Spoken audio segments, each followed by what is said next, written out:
அந்த பொண்ணு தான் A1. எப்படி ஆள் நடமான பகல்லையே ஆண் போக துணியாத இடத்துக்கு ஒரு பெண்ணாக இரவில் ஒருவனுடன் போக என்ன துணிச்சல்ல போனேன்? எதனால பாத்துக்கலாம் எண்ணம் தானே, ஒண்ணு நடக்காத எண்ணம் தானே. குற்றத்தை செய்ய சொல்லி தூண்டியது அந்த பெண் தான்றீங்க. வாய்ப்பு கொடுக்குறீங்கல்ல. பொண்ணு தான் அக்யூஸ் நம்பர் 1. அந்த பொண்ணு தான் அப்ப இதுக்கு முக்கியமான காரணமா இது நடந்ததுக்கு அப்படின்னு கேட்டா, ஆமா அந்த பொண்ணு ஒரு வாய்ப்பை ஏற்படுத்தி தராங்கல்ல அப்படின்னு இவர் சொல்லியிருக்காரு. ஸோ இவர் சொல்கிற விஷயத்தில் இவர் என்ன விஷயத்தை உறுதிப்படுத்துறாரு அப்படின்னா, இவர் முன்னாடி இரவில் யாருமே இல்லாத இடத்துல ஒரு பெண் இருக்காங்கன்னா வந்து ரேப் பண்ணுறதுக்கு இவருக்கு அது ஒரு வாய்ப்பு. அதனால இப்படி ஒரு பெண் தனியாக இருந்தாங்கன்னா நான் ரேப் பண்ணுவேன் அப்படின்னு வந்து இவரே வந்து உறுதிப்படுத்திக்கிறார்.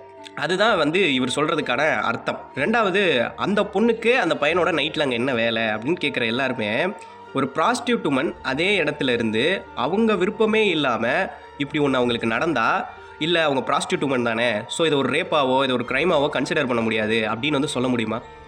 ப்ராஸ்டியூட் உமனாக இருந்தாலுமே அவங்க விருப்பம் இல்லாமல் அவங்களுக்கு நடக்கிறது ரேப் தான்.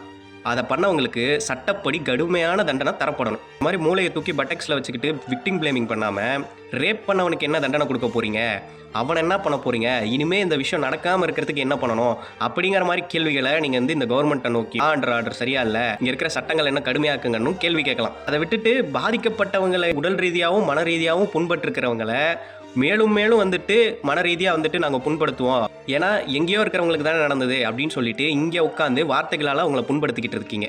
அவங்க வலியும் வேதனையும் உங்களை மாதிரி வந்துட்டு விக்டிம் பிளேமிங் பண்ணிகிட்டு இருக்கிற நாய்ங்களுக்கு எப்போவுமே புரியாது.